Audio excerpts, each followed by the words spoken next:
On today's episode of the Command Center podcast, we got two truths and a smoot. Tana, he says some crazy stuff. What's he say today?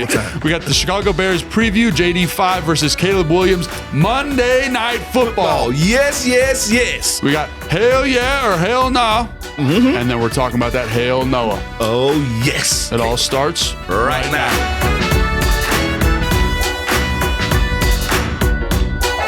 Welcome into the Command Center podcast. I'm Logan Paulson here with Fred Smoot and Santana Moss. And as always, we're in the Big Bear AI Command Center studio. And guys, Monday Night Football. Fans need tickets. Yes. Where should they get their tickets? Right there. Right there. Get those tickets. Might be another Hail Noah. You never know. But I mean, if you guys are going to the game, right? Yeah. And you guys are always so supportive of the show. Support us. Buy the tickets through here. If the QR code doesn't work, make sure that the link is in the description. It really helps us out. It's one of the best ways you can show support for the show. So we'd really appreciate it. Tan, you got anything else? I ain't got nothing else. What you got? All right. So we're going to do a little Chargers recap. We're going to play a little game. It's called Two Truths and a Smoot because Smoot is synonymous with fudging the details a little bit. No. Did you call it a fudge? I don't fudge the details. Fudge. You lie. Usually, I am the bearer of truth. Y'all just deny my truth, and Jason fact checks everything I say. No, you are a very knowledgeable person. Yeah. I learn a lot from you every day. But boy, you'll tell a tall tale. So just as Is it about the 90 tackles? So just as an example, like this happened earlier today. So Fred was talking about how the CEO from FedEx saved the company by gambling $2,000. He went to Vegas. And it became $200,000. So I had to look it up because I don't believe anything Fred says anymore. So he had $5,000 and he gambled it into $27,000, which is save the company. Significantly different than the story. So there is a truth. Boy, he was so off. There is truth to the story. Like there's a kernel of it, but it's shrouded in all this decorative stuff. It's like Halloween. Correct. It's like Halloween. He like to spice everything. That's all he like to do. Like in the 90 tackles thing, and then so that's why everyone felt like 90 tackles to my body. He gonna spice it up. So producer Jason sent me a comment the other day about how like people feel like we're always fact checking or picking on Fred. It's just we're not picking on Fred. Yeah. Are we? Nah, he's smart, man. I tell him every time, bro. I don't understand how he knows something about everything. Yeah. So that just go to show you, boy, when he was a lonely kid. When you're the only child, just at home read. He read books. Just at home read. We're not picking on him, but he does say stuff that. Like the 90 tackles thing, I was in on that. I believed my friend Fred Smoot. I told you it felt like 90 tackles. You know what caught me when he said 90 tackles, and I knew he had 5 picks. I'm like, he supposed to be dude, he's better. Defensive player of the year. You was rookie of the year. And then, bam. 37 tackles. 37 tackles. So we got two truths and a smoot. So we're going to go through it, and you're going to have to pick which one's which as a fan. We'll leave a comment, figure out which one's which. All right, so Tana, you're going to start. Yeah. And I think we're going to start with the defense. Yeah. Defensively, I think, going into the game, I said in the pregame show that I wanted to see the energy. I wanted to see those guys flying around and play on the other side of the O-line in the trenches. And I think, so my truth about the defense is they changed the momentum on that Quan fumble. That hit, when that ball fumbled and Lattimore picked it up, to me, defensively, they set the tone and changed the momentum. Oh, listen, I thought the defense played as a group. I thought I seen them communicating at a high level. Can I ask you something real quick? Yeah. So, again, I think the defense, like Kinlaw, Beast, Sanders still pick, like Quan fumble, like lots of really good stuff. Yeah. I felt like a little slow start. Is that No, fair it to was a say? slow start. No. Slow start. I'll say this. This is what I'm finna say, because I'm finna. Oh, I liked it when I could get Logan one time. Get him. Defensively, if you really want to be truthful about it, since we're talking about truth in the Yeah, it's truth. they made a stop. They let them guys drive their first drive and stop them. Yeah. So they would have, if you don't jump off sides on that field goal, that was a great start on the road. You see what I'm saying? Yeah. So that's why I say defensively, they came with it. Yeah, you can drive all day, but you ain't finna score. Yeah. And they did that. And then I forgot about the penalty. You know what I mean? So that's why I say, they set the tone. If it wasn't for that offsides on that doggone field goal attempt, they would have never gave up that 7 points. Yeah, you know what I mean? That would have been a great start. And I thought they kept Mario Hampton. I thought they kept him bagged up. I think he's good. He ran well. They was flying around hitting him. It's crazy. We're gonna talk about this more in a second. I actually thought his like down to down runs were like maybe more impressive than Bill because he's fighting for his like because he's getting hit in the backfield, but he's still breaking out of these tackles. He's built like a brick house. When I saw him get hit and go out the game, I did one of these.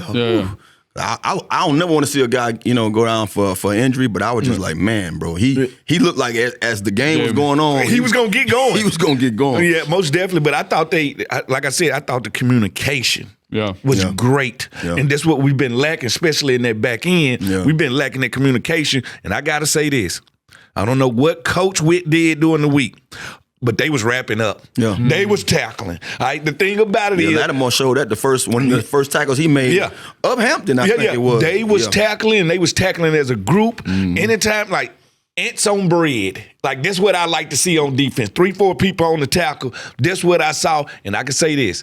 From the front line to the middle, to the linebackers, to the DBs, they was winning they one-on-one battles. Yeah. And that's what we need. And also think just like a higher level thought. I think Joe Wood Jr. did a good job after the first 2 drives. Oh, yeah, when he switched it up. They ran a little bit less man. A lot of zone. A lot of zone. Yeah. And the other thing I like too is I really thought like he had an exquisite plan for their protection. Yeah. And so, we come out, we run a lot of AA stuff. That's been really good for us. I think Amari and Hampton did a great job blocking Bobby, which is a matchup that we usually win. Yeah. I love that Joe Wood Jr. comes back. We're getting into different front structures, right? Yeah. We got Frankie and 2 bigs to the left. We got 2 bigs to the right.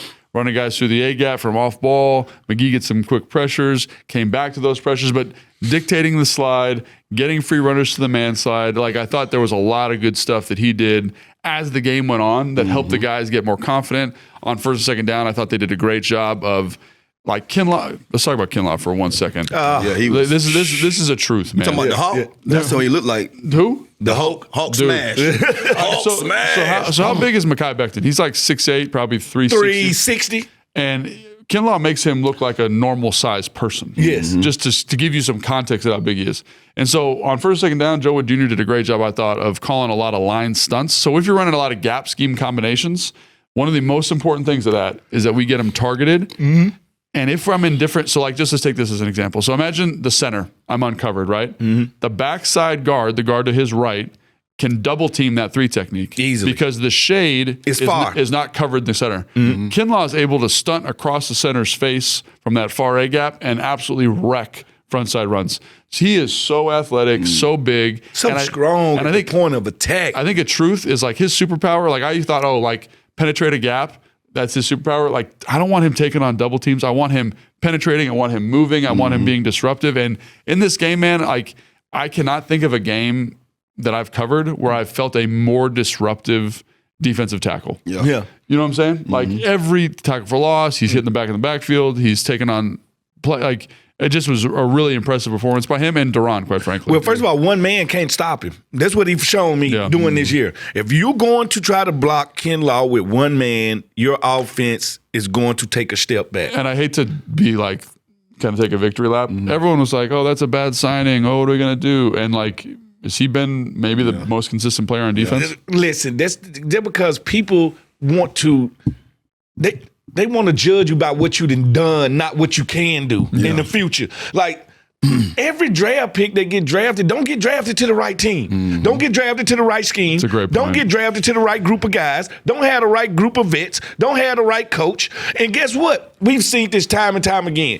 I told people about Baker Mayfield. I said, Baker is a damn baller. He just better when his back against the wall. Yeah. He's a better in an underdog situation than he is an overdog situation. Mm-hmm. Like Sam Darnold, give him a second chance. Like, just because it don't work with your first relationship, your next relationship can work. Well, I think about Tana's story. Yeah. Like you go into the Jets and like how, and it's so hard for me to imagine, like when you see Kinlaw, it's like we didn't use him right for 3 years. And it wasn't one team. Like 3 teams didn't use him correctly. 2 teams didn't use him correctly. 2 different staffs. And then he got hurt, and so, all that stuff. The injuries. But I look at your time in New York, and it happens all the time. That coach coming after you like that. I'm like, you can be in a situation where they just feel like it's our way or the highway. Yeah. You see what I'm saying? And that sometimes offensively, that cripples a lot of guys. Because, if you're just a guy that you deserve to be in something like this that's going to, show, really show your true talent, and then you just sitting there, all right, I got to be this outside guy, and I got to do this. I can't do nothing. I got to do everything traditional. You know what I mean?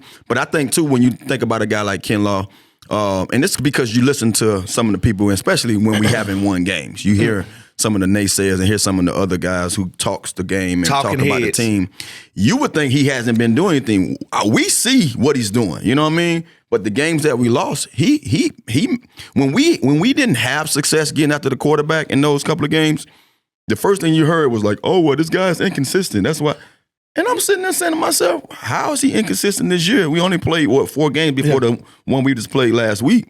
And he's been doing the same thing. It's just every week. As a whole, if it don't look that well, you can't just point out him. And the same way how they did Bobby, same way how they did Lattimore. They point out one guy for missing one play. Yeah. If I sit at your job, like I always say, if I sit at your job and point out how many times you effed around. Yeah. You know what I'm saying? Yeah. It would be, you know what I mean? So that's what I get caught up. I only get caught up in it because we listen to more of that now. When we was players, we never would heard it. Yeah, most definitely. We were talking about Brandon Lloyd earlier. Yeah.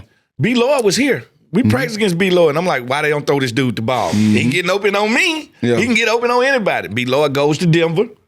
Career picks right back up. Goes to the 49ers. Career pick right back up.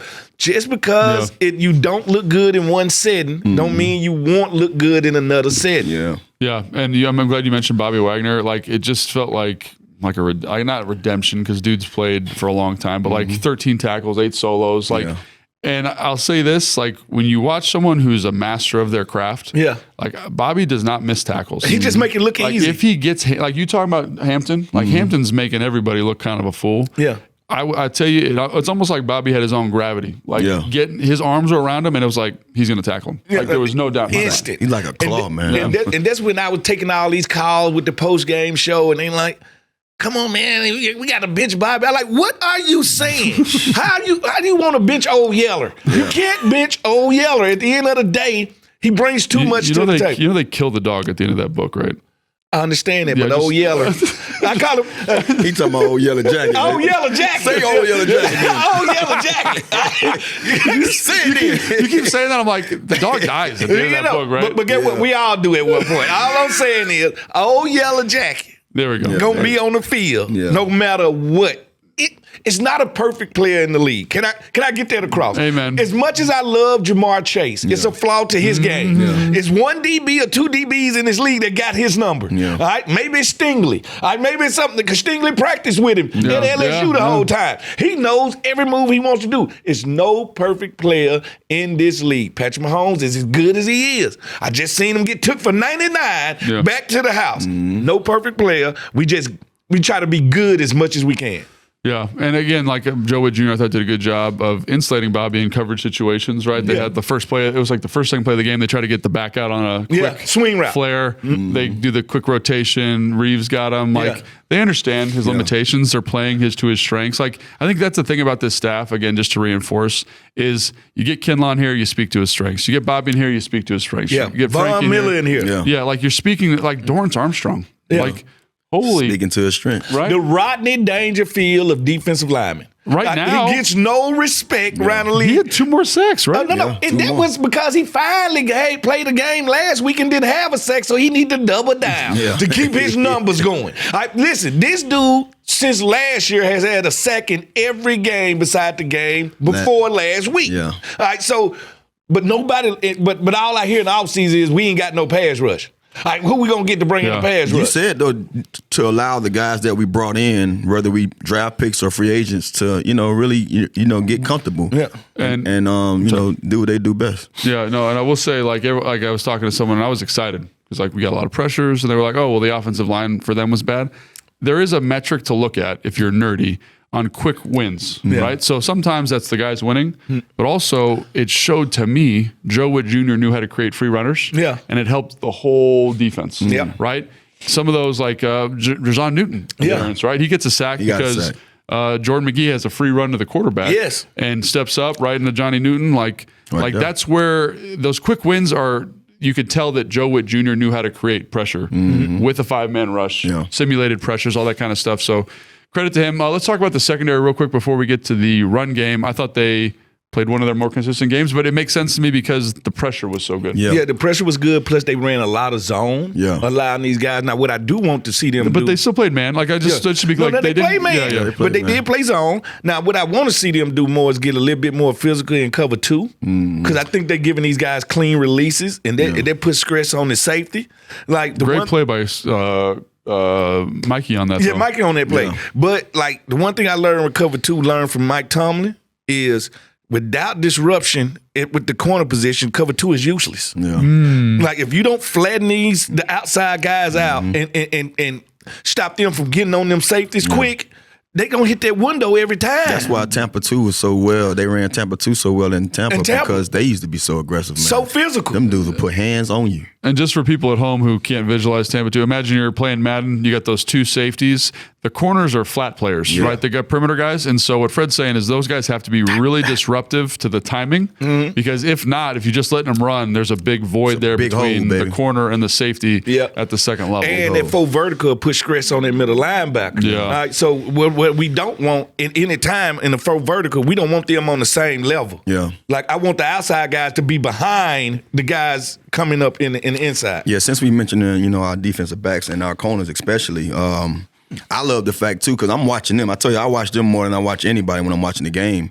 And I saw the first stack or 2, and when they did they got the guy, I think Ladd, they brought him inside. Yeah. And I'm like, oh, you're finna run it out. Yeah. I say they're gonna cross and they're gonna run it out. Yeah. I love the fact that Lattimore played on top. Yeah. Like, okay, if you give me the out and up, I'm gonna be here. If you don't, I'm gonna come down. I could come down here. So I'm watching these different things. They changing how they did the zone. They showed man then because Lattimore basically changed him outside, followed him, and then ran with him. I say, man, look, this dude runs so much. I say, every team is going to take something from the other team and say if they were successful, we're gonna use it. And they had a couple of big gains here and there, but I think collectively we bottled them up. We just said, all right, we're gonna give you this. We ain't give you nothing else. We can afford to give you this because we gonna, like you say, we gonna bend, but we ain't gonna break. Yeah. And sometimes you get those splash plays, but it wasn't to the point they was like, those ones that really crippled us. Yeah, I think that's a great point. And also the thing I loved is 2 turnovers.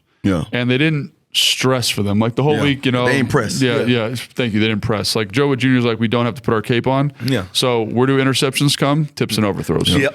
Tip ball by Jazon Newton. And then interception by Mikey. And then I love the Quan Martin forced fumble because he's not trying to punch the ball out. He's just tackling with good technique. Yeah, great technique. Hat on the football, balls out, recovery by Marshawn Lattimore. And I think it was, in terms of messaging and being on brand, I thought it was really cool to see them. Just because you mentioned that Mikey interception, bro, he would have picked it off regardless. He was he was there. He threw the ball right to Keenan, and Mikey was there like, I'm going to either jump for this ball or it's going to hit me in my face. So you were talking about how you watch it from the box? Yeah. When I watched it on the sideline, there was a couple times where I thought they had picks.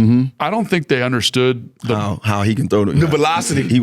Justin Herbert. He was learning. Like I'm telling you, and I've watched a lot of football. He threw the best ball in person that I've seen. Yeah, like there's a bunch of throws. Where I've heard this from so many people. How did you fit that in there? So I'm saying maybe he throws he has something. So I don't know. Maybe he gets the pick anyway. But bro, I'm not kidding. He had 3 of the best throws I've seen in person, back to back to back. They were all called back because of penalties. Yeah. No, listen, I talked to TJ Husmanzada.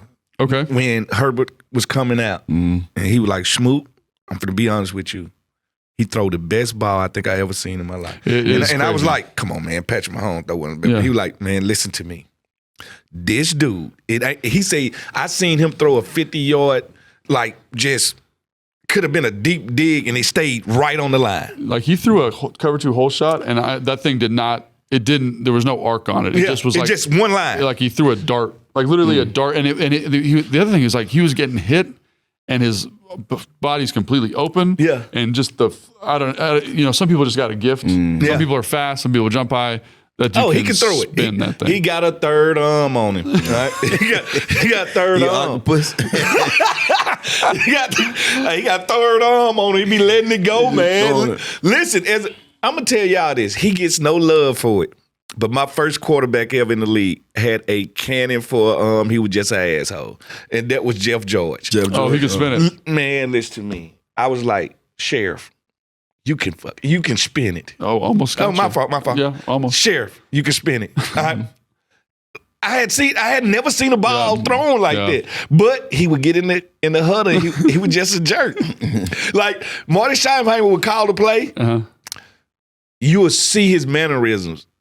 And Jeff George would be like, oh, really? He'll go to the huddle, change the play.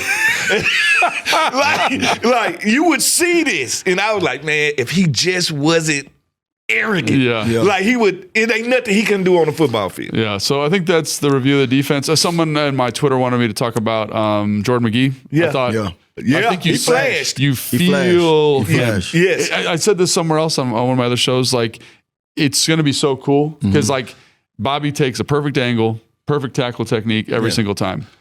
Jordan is a little bit of a wild horse, but he gets there so fast. Imagine if there's a little mesh up of that. Yeah. But that's one of the things too, trial and error. So now he's going to be able to take that tape home and say, oh, Bobby's going to be in his ear. I'm sure coach is going to be in his ear. Like, look, you have everything. Like that sack you just missed, you missed it because you just was antsing your pants. You know what I mean? Like, calm down. Calm down. You there. You too fast already to be even any faster. Like, just calm down. Let it see. Let it show and then attack. Yeah. I think he's like one of those running backs when they first get in the league. Yeah. That's a good They see the whole, be patient. I'm going to run my head on the back of the damn offensive you got to be Le'Veon Bell in this situation. Le'Veon Bell or a little Bill. Because Bill got it. Bill patient. Bill watching and looking, then he beep. You know what I mean? So he knows. So you have to just let it slow down a little bit. And I think it's going to come, man. It's one of those things when you're so athletically gifted as he is, like you just look at him and tell he's a specimen. Yeah. And you rarely get linebackers that look the part and cannot actually mimic a running back's, tempo. Yeah. He's one of those linebackers, like he can run with the best of the running backs. You know what I mean? So I can't wait to see him. Yeah, just get more reps, right? It's a rep thing with him probably more. All right, so we gave you a lot of truth right there. Yeah. Our next truth is about the running game, and I'll start it off here. And so what I'll say is Bill's getting a lot of credit, deserves a lot of credit. But that offensive line, the tight end, swine, the receivers are blocking. Those dudes are getting after. So Luke smashed him somebody. Dude. Yeah, Luke looked like little Malachi from UM out there, man. Like, he must be watched that UM game and saw them boys out there. I like that the coaches there preach no block, no rock. Yeah, I can always tell when I'm playing against a wide receiver group that take that serious.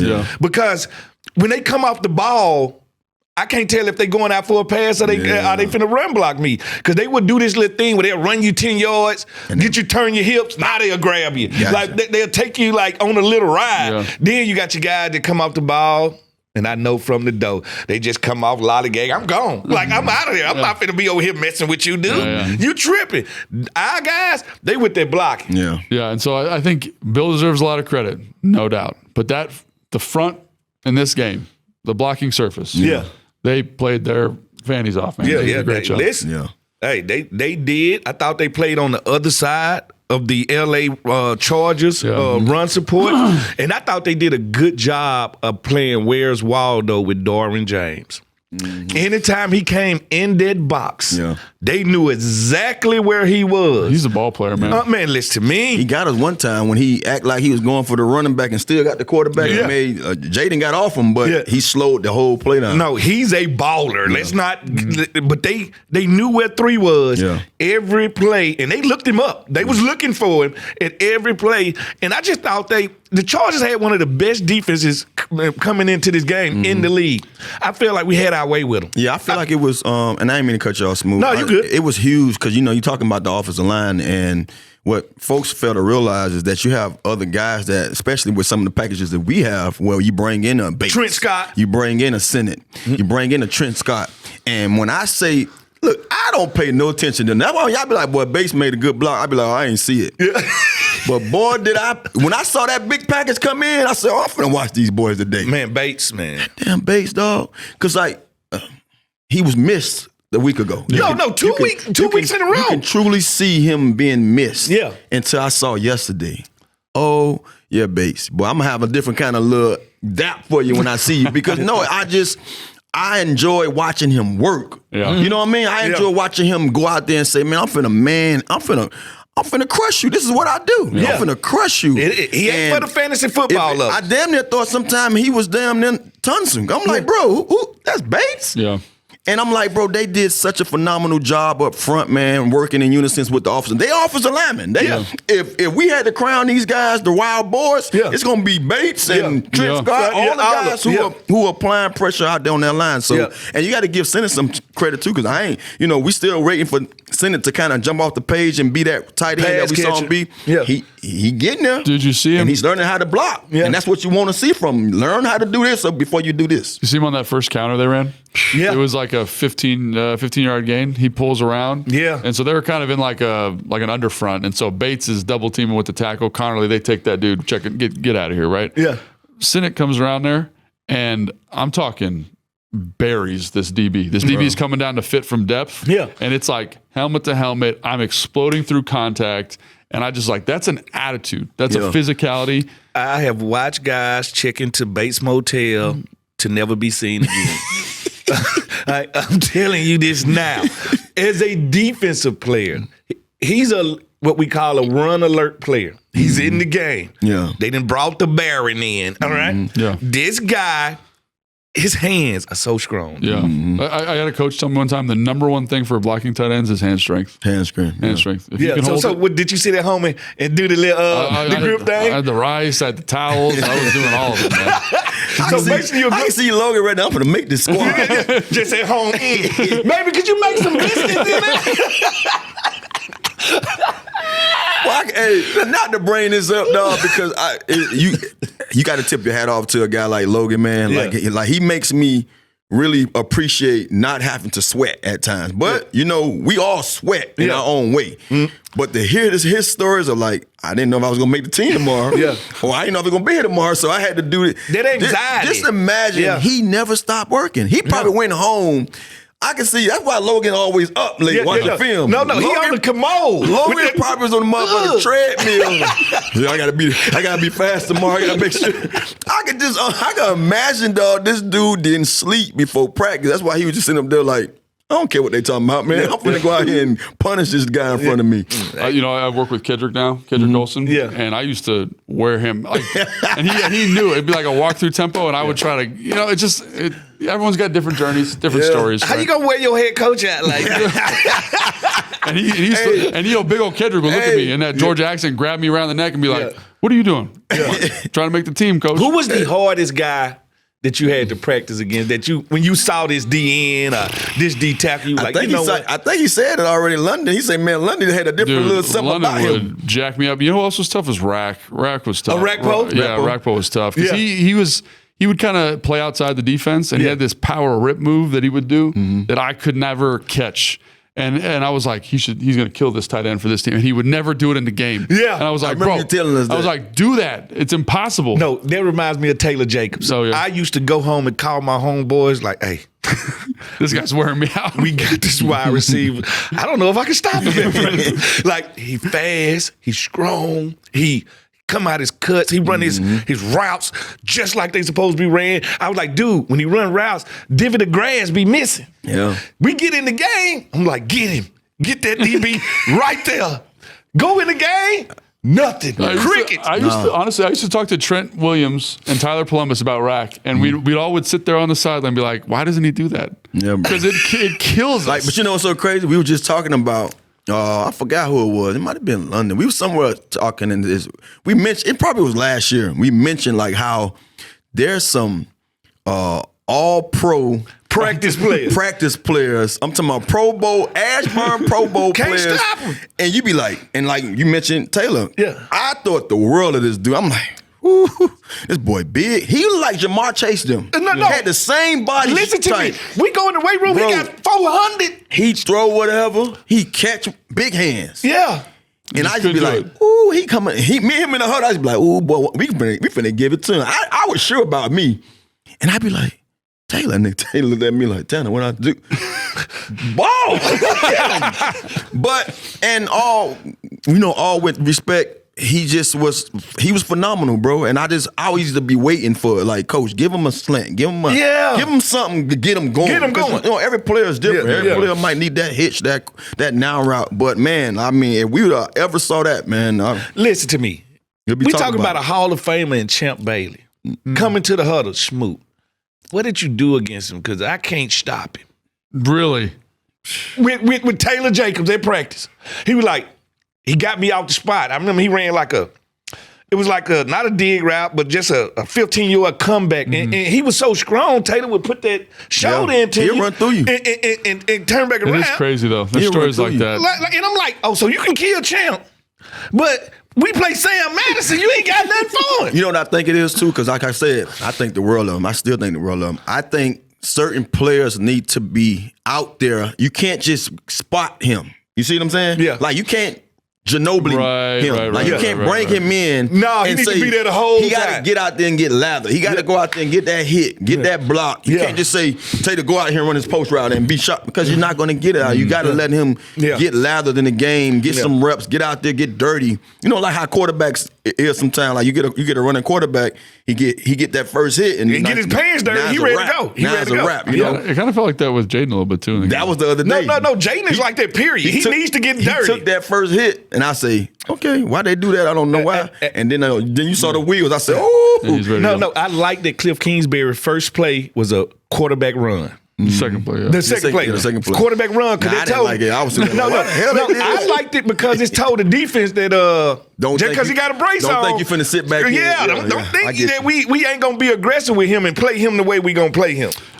So let's wrap up the run game real quick. Excellent job. Front, Bill Krosky-Merritt, special runner. Yeah. Like that run he had where Derwin tried to like rip his helmet off. Yeah. And he gets out of there and Luke's pancaking somebody and Jaden's trying to block for him. He's a special talent. Yeah. More touches you get, the better.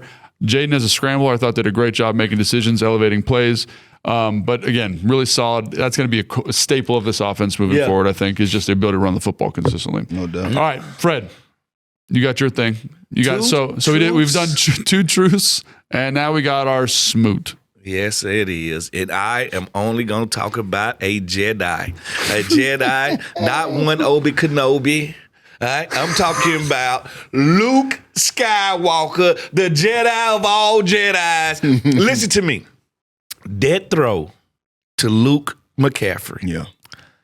A quarterback couldn't hand the ball off that was clean. A crazy play. That ball. And then right when I thought, I've never seen a ball like that. I seen music in the air as it floated. See, this is what we're talking about with the Smootism. It just is heightened. Heightened. I was watching this game on TV and music started coming out my TV. It was a little Levert. I don't know what I was hearing. All I know, you know how you watching the ball and it's in slow motion to you? And I'm like, is that ball finna hit that bread basket? Then I seen Brother Luke hit that, cradle that ball. Catch. Hey, bro. I said, this is a great cut. That was his daddy. That was Ed McCaffrey coming all over again. He went, go, daddy. Let me go get this thing. Listen, this for my dad. This is right. This is what I learned. This is what I saw growing up, man. Nah, you're right, bro. That the ball, the throw, the art on the ball, like how it went up in the air. I'm sitting up high. Yeah. And I almost like, I said, oh shit, Luke. Yeah. And when I said Luke, I was like, boy, he's gonna run out of this. He catch this one right here, but this gonna set his season off. Yeah. And damn, well, when I saw his hands touch it and they hit the ground, I was looking for when they roll over the ball to kind of be somewhere. Yeah. And I say, oh, he caught that. Yeah. And I was like, ooh. That turns the season for a guy. It's trouble. And that was a play, man. Right when I thought the Jedi had been playing Jedi mind tricks on the defense and doing other stuff that I had never seen before, he come and play a Jedi mind trick on me. Because at the end of the game, to seal it, I'm thinking he's throwing the ball out of bounds. Yeah. He dropping that thing in the Debo. He let that ball go 2 seconds early. That's when you almost saying like, this is the curtain call right here. This is I'm finna send y'all home. This is a dagger. I'm finna send y'all home. Did you see that thing on Instagram where they practiced the celebration? In the huddle before the play. They practicing the celebration before they even ran the damn play. This is confidence. This is confidence. Listen, I thought I seen him force choke a DB while the ball was in there. I legitly, because he let that ball go so early, I said, he throwing it out of bounds. And then, as the ball kept going, I see Debo just running under that thing. I said, what? I know he ain't finna drop that thing in the basket. Then it was the dagger. I'm standing up in the house, the kids wondering what the hell wrong with daddy. All right? That right there, I said, you know what? I missed 5. Sometimes you don't miss a thing until you don't have it. Yes, we got one of the best backups in the league. But it's Who played well. But it's a big difference on how a defense has to honestly play you with 5 out there. And for everything that he can do with his legs, that arm of his is something special, my friend. I totally agree. And the other thing, I think you mentioned this a little bit, and you saw it on the last touchdown to Debo. His ability to elevate a broken play is crazy. Yes. Like there was a play where, and it's a nothing play, but he gets a little bit quick pressure. Connor Lee is laid off the ball, steps up, runs out, and it should have been a sack. Yeah. Not a sack. Ends up throwing the ball to Deebo Samuel, 15 yards, first down. You're like, that was so easy for him. Elevated the right tackle, find the completion there, and we keep the offense on schedule. Like there's another play where the tight end's got a down block on the end, misses the block. He makes the defensive end miss, scrambles forward for 8 yards, second and 2. And I just was like, the floor of the offense goes from good to great. Very good to great. Great. Great. And that's what he brings. Yeah, is he that bring it, man. Playmaking ability, Tana. I mean, it's one of those things that I was waiting to see, and that's what I was asked. We was asking the pregame show, like, what do we expect? And I'm like, I expect 5 to be 5. Even with the brace on, I saw him pregame. I watched very closely. I look for the bounce. Yeah. I'm a guy that big on running. Yeah. Like I could tell when somebody's effective. When they feeling good. When something ain't right. Yeah. I'm just talking about any athlete, any person. I can look at your stride. I can look at how ginger you are. I know this sounds crazy, but Tana is. I've never been around a person who can be like, "There's something wrong with them." Yeah, like I'm from saying, like warm ups every time, bro. Yeah. And I think it's because of all the things I've dealt with. You know what I mean? So I just understand how you have to gauge and you have to kind of like guard some of those. I guess you could say those limbs or those soft tissue injuries that we have or we all go through. But I watched him bounce around. I said, "Oh yeah, he good. He feeling good." I said, "That thing ugly on his knee, but he I was saying in the pregame show, as an athlete, as a player, as a football player, if I psych my mind out and told the football guards, I will wear these back plasters as long as you don't let my hamstrings tear again. Yeah. We do that. Yeah. You know what I mean? Like we do whatever it is to make sure we play, just to be out there. So in my career, folks used to, man, why you got them things on your hamstring? Me and the football guys made a pact that if I wear these ugly things, I can play all 17. I'm going to play all 17 games, so I'm going to do it. And I swear to God, bro, I tricked myself in believing like it helped my hamstrings. Yeah. So I was comfortable with just knowing that, hey, he got this thing on because they probably want him to wear it. He might not need it because the way I saw him bounce around, I'm like, oh, he don't need nothing on that knee. Yeah. You know? Shohei Ohtani. He's the Shohei Ohtani of football.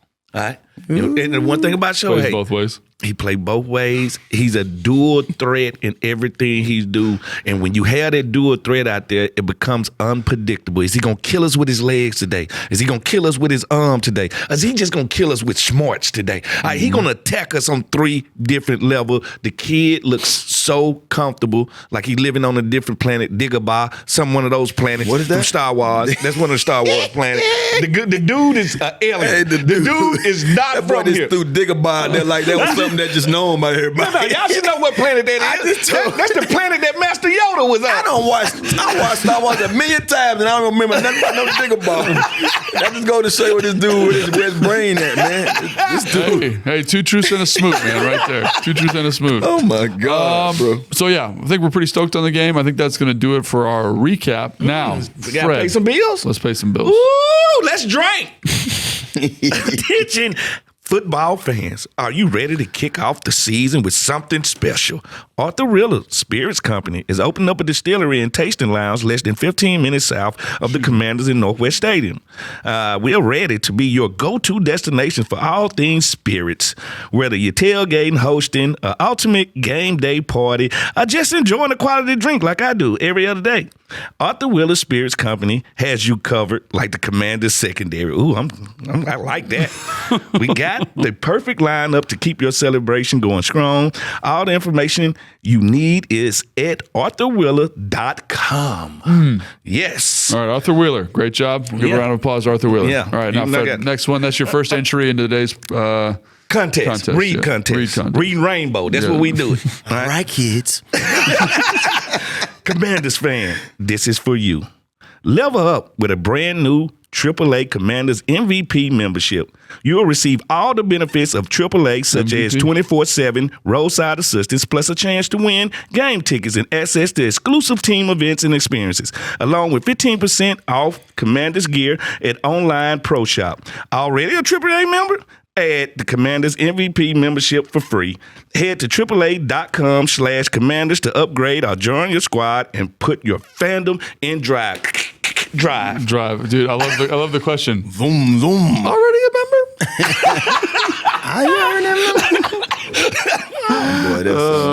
Reading Rainbow. So that's Fred's entry for the day. Tannel's here will be very short. We'll be along shortly. Okay, so now we got the Chicago Bears preview. The Bears. And I think we're going to start with the offensive side of the football. Yeah. And we're going to start with, I think, maybe the number one storyline coming to this game, or why people outside of this market are going to be turning in, and that's Jaden Daniels versus Caleb Williams. Yeah, 1 against 2. And this Bears offense. And I guess I'll start us off. No. There's more drama than this. Let's not get away from the drama. This has quickly turned into a rival. All right? And it's a rival because of different levels of stuff. All right? We tried to get old Benjamin Johnson over here. Benjamin. All right? And guess what? Benjamin didn't pick up the phone. All right? He didn't pick up no phone. All right? We remember that diss. Yeah. All right? Guess what? Chicago Bears didn't even fly a guy in JD5 for an interview. Didn't even talk to him. That's right. They didn't do that. Didn't even talk to him. All right? No, we got our guy. All right?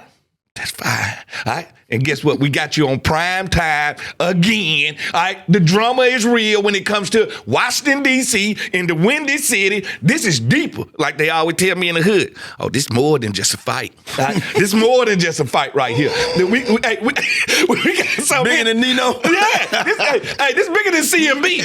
Oh, that's who did it right there. Malik Akbar. That's the one on CMB. He's at that point at everybody. If I go down, I'm taking everybody. Oh my gosh! But I think that's that's exactly what this is. Yeah. It's become like a pseudo rivalry because of these connections that are like weird. You know, like when you pick 1 versus 2 coaches that are here that not here. And I think so with the offense. Let's start with them real quick. The thing about them is on scripted plays, I think they're pretty good. Yeah. So the first 15, they're pretty good. Yeah. Right. The offense outside of those plays is a little erratic. Yeah. And I would point to one, Caleb Williams, as to why it's erratic. Yes. So when you look at Detroit, because that's where he came from, they get consistency by being consistently running the football. Yeah. Their offensive line's not good enough here. Yeah. So who's got to bring the consistency? It's quarterback. Caleb Williams. Yep. And when you watch him, he does some amazing stuff. Darts, different arm angles, scrambling, the whole thing. But then all of a sudden, he'll throw a ball, and you're like, what are you doing? What the hell was that? What was that?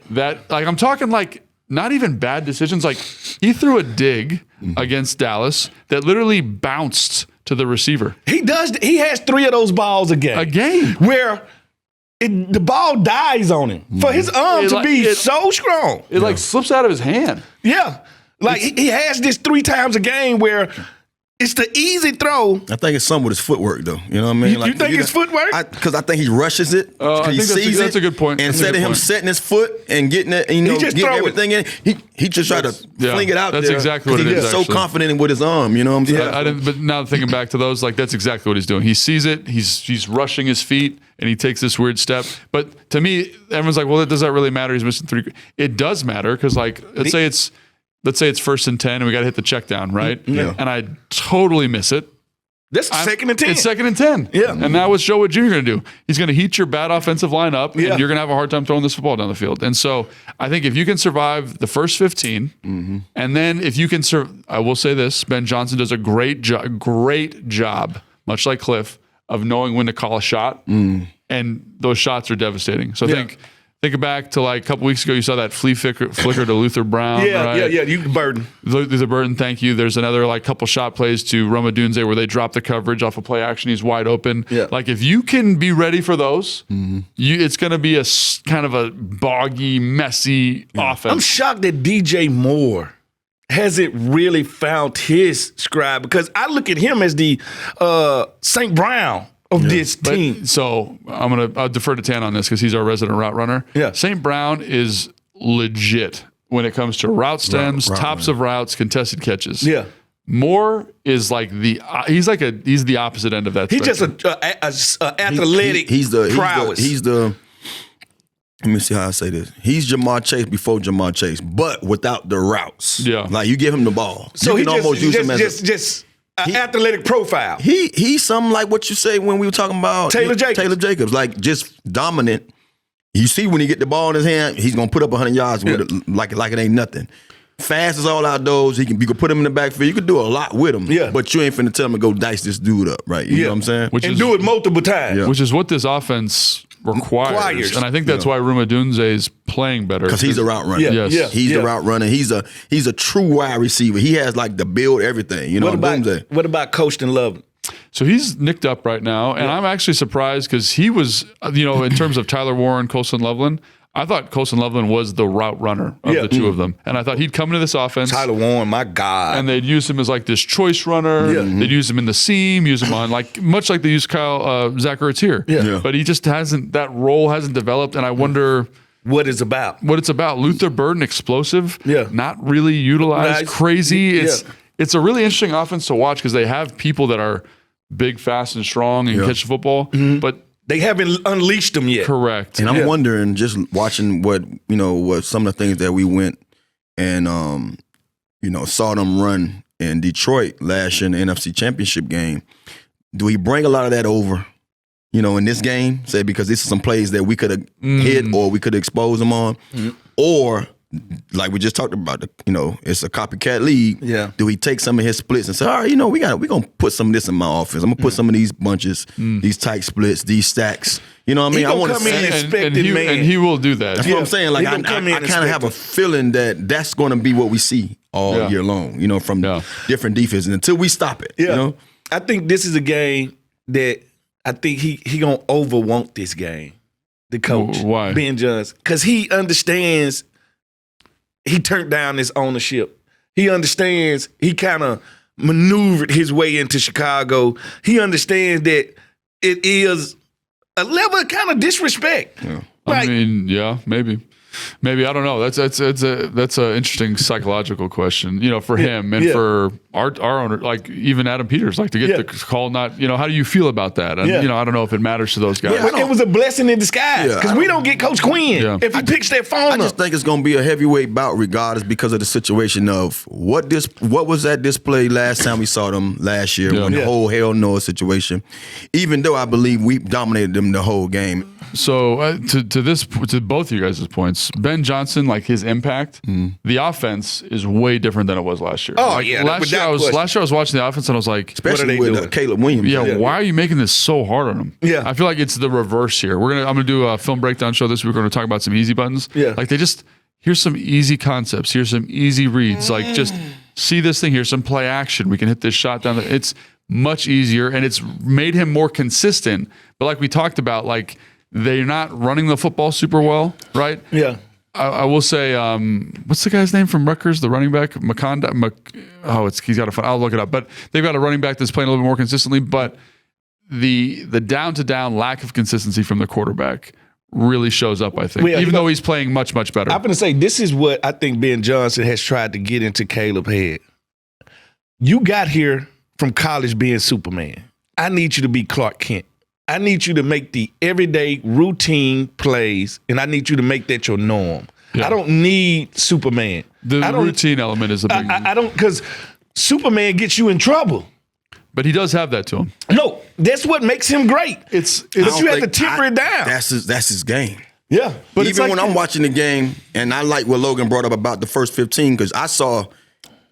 who they played? That was the Cowboys they played? Yeah, Cowboys. He came out, I was like, woo! Yeah. Boy, they was smoking. It was the same thing against the Vikings. And then it was like the next drive. Quarter. Yeah. That boy went to doing something back. I was like, what is wrong with that kid? Like, he just went to doing his own. I was like, oh, yeah, I guess what just happened, it was scripted. Yeah. And I immediately thought that. I'm like, oh, it was like a damn well-oiled machine. They went on.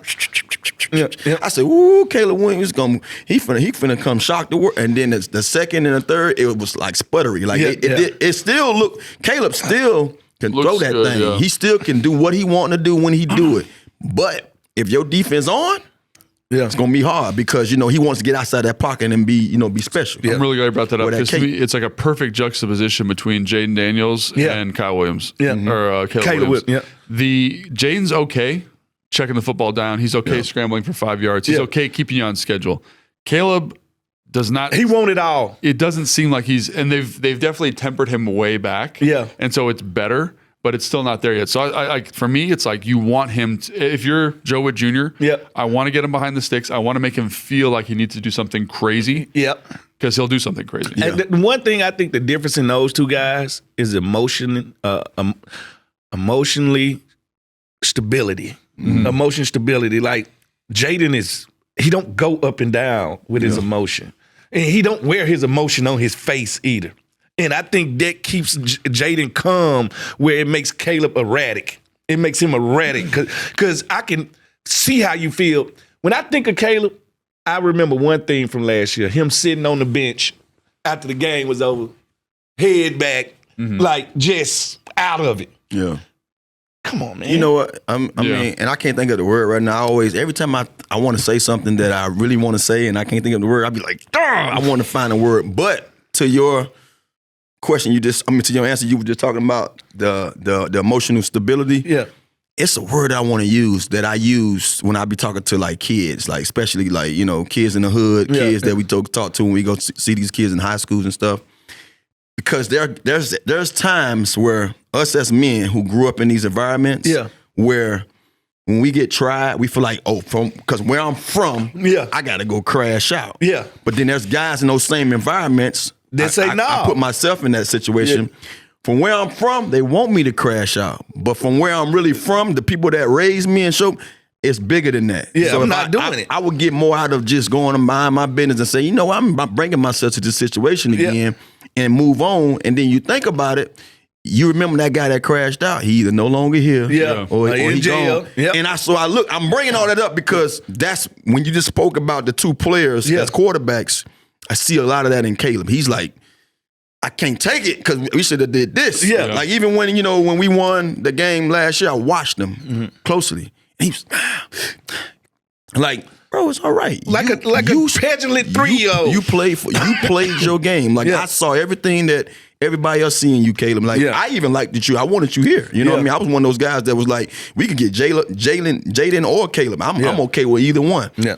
But with Jaden Daniels, man, it's just something about him. Like, I don't know if he just knows how to play with the camera because I just see white. I see his teeth every time. Like, no matter if it's a bad play or not. Lose or draw. He's showing that, you know what, I'm gonna calm myself down because I gotta live to see the next play. So I just want to put that on to what you was just talking about because I feel like I've seen those guys before. Yeah, and it's sometimes the guys you hang around. You know? No, most definitely. You know who in your group that's erratic.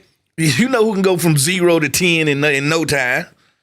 All right, so that's the offense, and I think it's interesting because that's where the main story is, but I think the defense is where the game obviously is going to be won and lost. And so I look at some statistics. Chicago is 31st in stopping the run, right? Washington, right now, is first in running the football. Yeah. It shows up. They're big in the front. They like these big, long Montez Sweat clone defensive linemen, right? They've got a nose guard that weighs 350 pounds. He's 6'1". Yeah. He's just like just a nub. Just a fire hydrant out there. So and they've got two pretty good linebackers that run and chase and hit. Yeah. But they have a heart because they're not going to play heavy boxes. They're going to get creased. They lane integrity. They lane integrity. They don't have any lane integrity. Nobody stays in their gap. Yeah.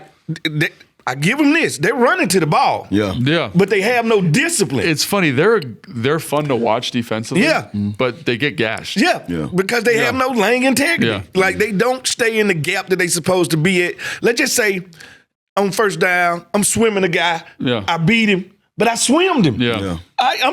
There's a lane. Yeah, it's a lane right there. Yeah. It's almost like what Joe Witt was talking about with our guys. I don't need capes. Just play within the confinements of what we doing, and you should make the play. So these guys are trying to make plays individually and not, not staying true to what the scheme. Not all 11. Yeah, because if you stay where you need to be at, then he gonna bounce to the next guy. He come to me. He gonna come running my And hands. it's really funny to me because I think that's a really good description. Because on first, second down, they all try to wear capes, and then when it comes to turning the football over, they all wear capes. Yeah. Like they're all They find a way to get it. They're all taking shots at the ball. You know, whether you're running the football, interceptions. Now they've played teams that have high turnover percentages on the year, like they played Las Vegas. Yeah. And Geno Smith is just Geno giving it out. giving it away. Right? First of all, I ain't gonna blame that on Geno. I ain't gonna blame that on Geno. It looks bad. Chip Kelly. Dude, that offense. That offense. I didn't even think about him as the coordinator. Chip Kelly ruins offensive pro players. Bro, you know what? He ruined. If you can ruin Michael Vick, Shady McCoy, and Deshaun Jackson, nobody can withstand Chip Kelly. I really thought he'd come in and be better, but like you could tell he's. I forgot. No, you don't mess me up because I'm like, what is going on with Geno? He don't got Chip Kelly don't got a clue. All right? He's used to being at Ohio State, where you got 5 of the best offensive linemen in the country. You got 5 of the best receivers in the country. And that's why I never like a quarterback from Alabama. I never like a quarterback from Ohio State. I don't know how good you are. You got a 5-star offensive line. I hate this argument because Joe Burrow comes out of LSU as a ball. Yeah, but guess what? Maybe the best college team of all time. But Joe had it. But Joe had it. When I say had it, Yeah, you could see it. He had it. All right. But some of these guys are hard to grade because then you're going to get, for every Joe Burrow, you get a Tua. Yeah. That's what I'm saying. Yeah, I'm with you. And Tua and Dylan Gabriel don't look different than me. Dude, Dylan Gabriel kind of balled out. like No, that's what I'm saying. Yeah, I I'm see with a you. little Josh Left Allen. hand, little stubby dude. Oh, you talking about Gabriel? Yeah. Okay, now I'm talking about I was talking about Jackson. Oh, Yeah, Jackson Dart? dude, that dude is little talking about Josh Allen. crashing out. Little Josh That Allen. dude is ready to Hey, crash listen, out. He got that sip No, in him. who ready to crash out is 44. Who Scatterboo? Scatterboo, hey, that boy, he want all the smoke. Scatterboo, that little bad child that's at the You playground. saw that on the thing. Right? No. What's his name said that? If you didn't see it, that's awesome. But the linebacker from New Orleans was like, he's the bad kid at the football camp. Yeah. He's the dude that you say, you can go outside. He be outside 5 minutes. He come back in. covered- Everything yeah, dirty. yeah, Boogie in just- his nose. Where you been at? Like, that's Ain't him. no other kid look like you. Yeah, what happened to you? Got threw off the merry-go-round. All kind of stuff. But dude, so I told Jason this when we did our ticket to the draft stuff. I was Yeah. like, I loved his film. Yeah. Loved it. But I was like, there's no way he can play like that in the NFL. And here Yes, he it is. He's out crashing there out. wrestling people. I'm out there thinking that this dude was from Mississippi, Louisiana, somewhere in one of them bios. Yeah. And you say he's from California. California, Yeah, he's baby. from California. That's crazy. Hey, did Northern you see, California, Did you though. see the block that he wrestled old boy Yeah. to the ground? Yeah. He went a little too far. You know what I'm saying? That's what he did. But that's how he gonna stay in this league, though. Dude, he's good. He's good for the media. I'll tell you that. He gonna go to the WWE after this. So I tell you. basically, my point is like first, second down, they're going to take chances, and then when you throw the football, they're going to take chances. So to me, the thing that has helped them be less erratic or helped offset their erratic offense is the fact they get a lot of turnovers on defense. short fields. Right? Like that's what's really changed the Yeah. game for them. So offensively, can we run the football? Stay clean. And then protect the football, which Jaden Daniels has been excellent at. Yeah. But I think that should be at the forefront here. Yeah. And again, like our offensive line's playing pretty good. And I went back and watched that Detroit game. They could get zero pressure rushing for. It was like, I was like, you guys, really? Yeah. So all of that bodes well, I think, because when Jaden's clean, Yeah. he's going to deal. Yeah, he's gonna deal. And he's going to protect the football. Yep. So I think that's the Giants or the Giants. We're talking about Chicago Scatterboo. Bears. Yeah, talking about the Bears, Bears. preview here. All right, Tana, time to pay bills. some bills. Bill paying time. The jingle adds points for his, I think. oh, because he sings? Well, dude, we're trying to win here. The fans are voting. Oh, Nah, man. I got you. All right, team. Make Lamar proud. Listen up. The countdown is on for the ultimate fall showdown in West Virginia. Leaves are switching jerseys from green to gold, ready to light up the hillside. He's got a little accent. If you want the best seat in the house for That is the West end of the Virginia. season spectacular, it's time to hit the country roads and make your move to West Virginia for some serious leaf peeping.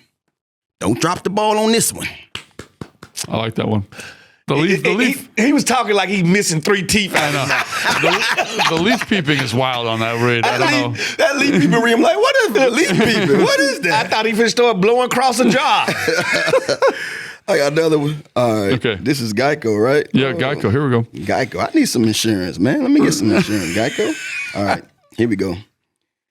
How do you feel when you switch to Geico and save on your car insurance? He's coming for your head. It's like finding a parking spot in front of a busy outdoor cafe where you're meeting some of your friends from college and you're about to parallel park in front of that oh so tight spot.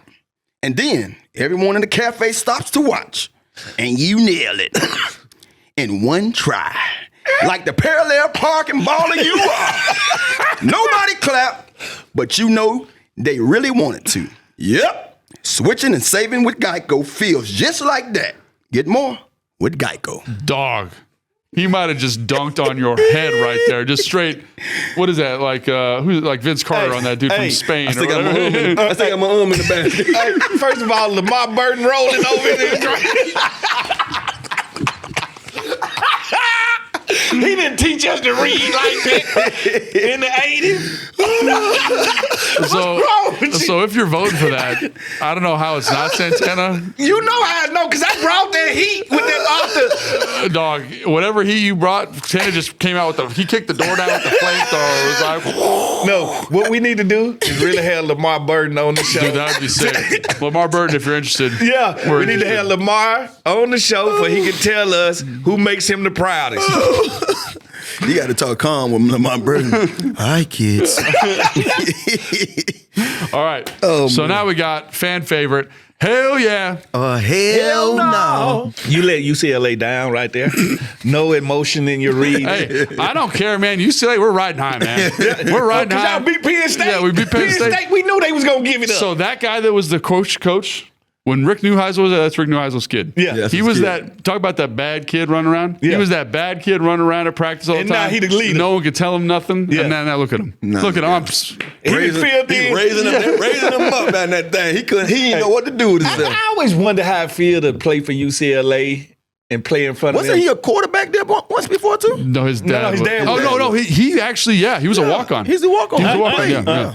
I always wonder how it felt to play in front of all 7 fans y'all have at the game. How do y'all feel on game day running out there? Like, I always want to know, because, you know, SEC, we get thousands of people. It's rocking. So I'll tell you, like, that's our home venue. Yeah. But we'd play. So when I was there, USC was like Reggie Bush, Matt Leinart. Nobody was paying attention to y'all. Yeah, John David Booty, all those guys. Yeah. So we come out there, and that's our home stadium. And I tell you, it looked like the Coliseum, man. It was red, crimson, and gold the whole way through. So we do have issues with that because we got to bust people in. Yeah. Yeah, because y'all had on parking lot, right? So the stadium is in Pasadena. The school is in Westwood. So for people that don't know LA, that's about 40 minutes. Yeah. Oh my God. And And the traffic's already crazy. And I was gonna say, if you have traffic, you're talking like an hour 20. Yeah. Oh. So for these schools where it's like, oh, let's go to the game and we just walk to the stadium. Yeah. No, this is like a full day Commute. commit. You know what I'm saying? Like you're committed to it. Yeah. You got to leave at 7 a.m. You get home at 10. Like it's a joke. That ride home probably be. No, I used to watch these Pac-10 games. I was like, there's nobody in the stadiums.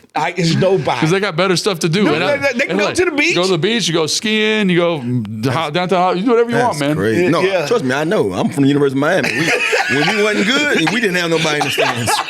5 and 6 year, it was. I saw all the damn bleachers up there. Like, man. Well, that's why I love Mississippi State, because we could be 0-10 and them cowbells gonna be in there. We fine. We good. Oh, God. All right, so let's get to this hell yeah, hell nah. All right, this one I think I'm excited because Jason sometimes gives us outlandish ones. This one feels like right on the money. Right. We rush for 150 yards Plus. As a team? Yeah, as a team. As a team. Hell yeah. It seems like that's the easiest one we've I'm ever going had. hell yeah because I got 40 plus from JD5. Yeah. I'm going to go Bill has his second 100-yard game. So this is the worst rushing team. I do wonder who's the hot hand. If it's Bill again or maybe it's Well, I think Bill going to get the first crack. Yeah. Bill get the first crack at it. So if he goes 101, Jaden Daniels go 40, that leaves at least 30 for the other two backs. Yeah. So, I'm going over 150, and I'm going like easy. Yeah, I'm going hell yeah, just for the simple fact, man. You saw one of the games where those guys, the committee, didn't have 100 yards, but we in the rushing for 200.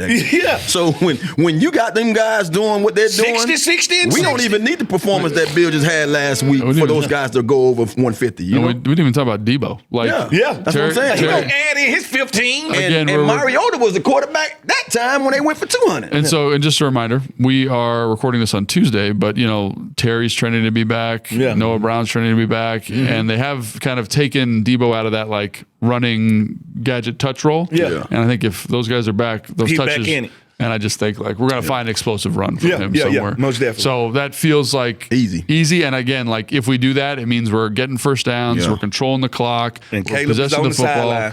And then we're going to beat that defense up, and we're not putting the ball in harm's way. And that's another thing, too, I think, what we want to make a emphasis with, just possessing the football. Yeah. You know what I mean? To me, that makes us. That's who we are. That's who we see. That's when we really see the true Jaden Daniels. When he has more rips at it, when he can really go out there and put his little niche on the game, it's when we got the ball. When he's on the sideline, he don't get a chance to get lathered up and get warm and do what he do special. Love that. So, I'm really high on that statistic this week. All right. We get 2 more turnovers than Chicago. So our turnover ratio is 0 and 0. Yeah. We're even. Yeah. They're +5 at the moment. Yeah.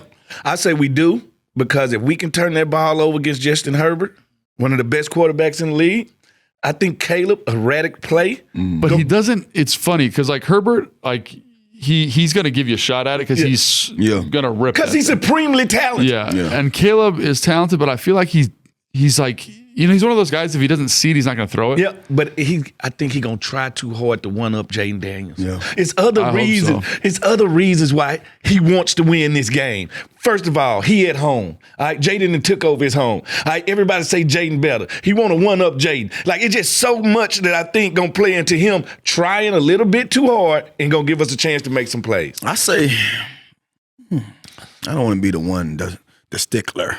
I say no. Because I don't see neither team really turning the ball over. Yeah, it's kind of. I say if we get a fumble from them, I can almost predict that. We might get a fumble, but I don't think in the passing game on both sides. I think both of those guys going to be one of those. They going to want to show up each other.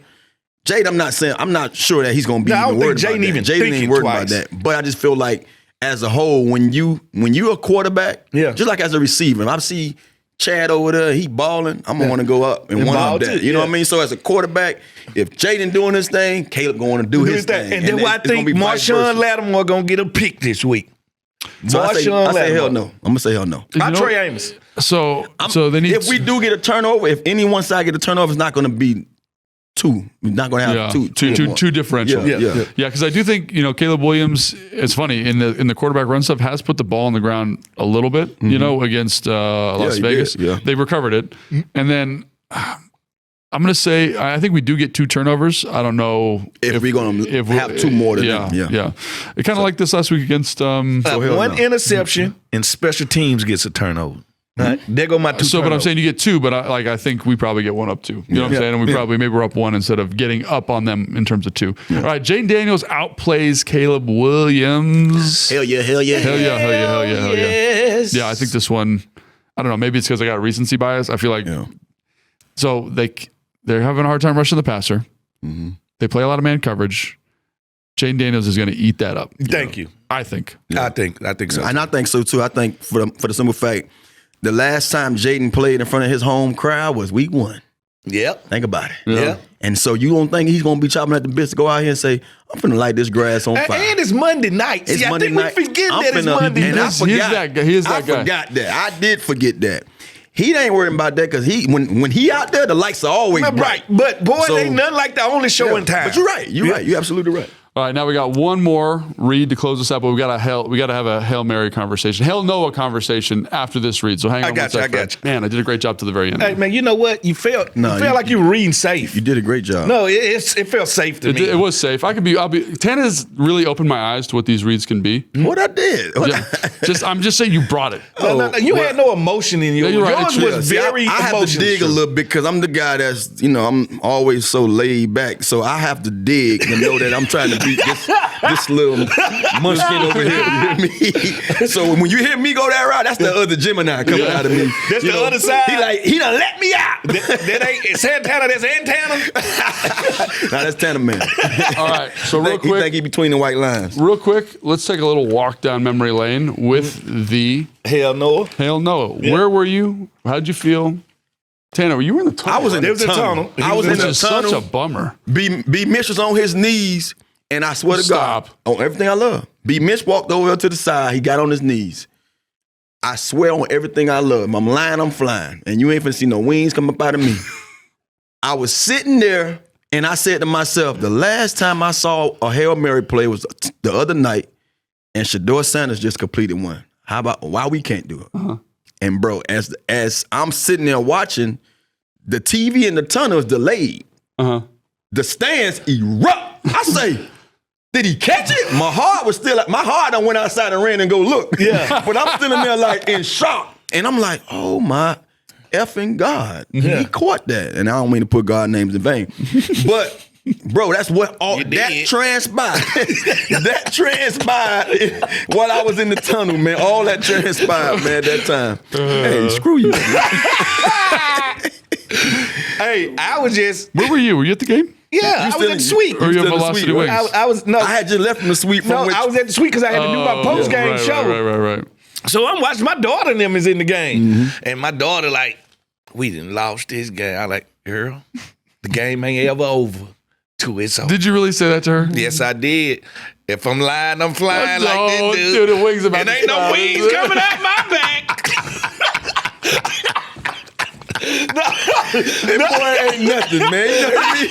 I get one little saying good, he want to use it. You're stealing it now, right? Hey, all I'm saying is, I was like, the game ain't over till it's over. And as a defensive player, this one I knew we had a chance. When what's his name was...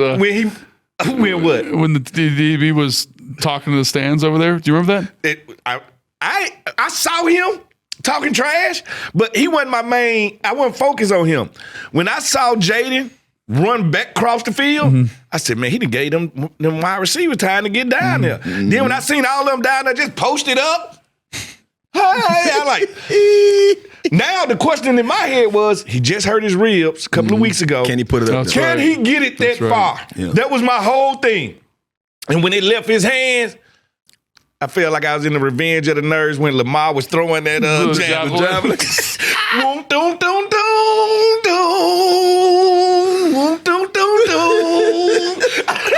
And I saw that thing floating in slow motion. And boom! The stadium just erupted. I don't think I've ever seen FedEx that loud in my life. Nah, ever. Dude, it was pretty wild. Yeah, I was on the sideline and I was at the far end because I needed to get an interview. So I was like away from the end zone, like where they were scoring. Yeah. And so Jaden's running around. I'm like, oh, this is, I don't know. And the ball goes up and then everybody jumps up. And I'm like, okay. And then the ball gets tipped up and then everybody fell down and then Noah was just standing right there. Yeah. And then the coolest thing about it for me was Adam Peters comes down before with Josh Harris usually before the end of every game, and sits there on the sideline. He's in the he's dressed the nines, nice tie, nice jacket, beautiful shoes. Yeah, we score a touchdown, and that man is sprinting down the sideline, just celebrating with everybody. Yeah, and I was like, "This with is them slipperies on." Yeah, with the slipperies on, and I was like, "This is legit. Damn, this is legit." Yeah. Now it was a feeling like no other. Like I tell you, like it's so delayed in that tunnel on the TV that I'm like, he didn't catch that ball, and then it shows him catching the ball. Be missing.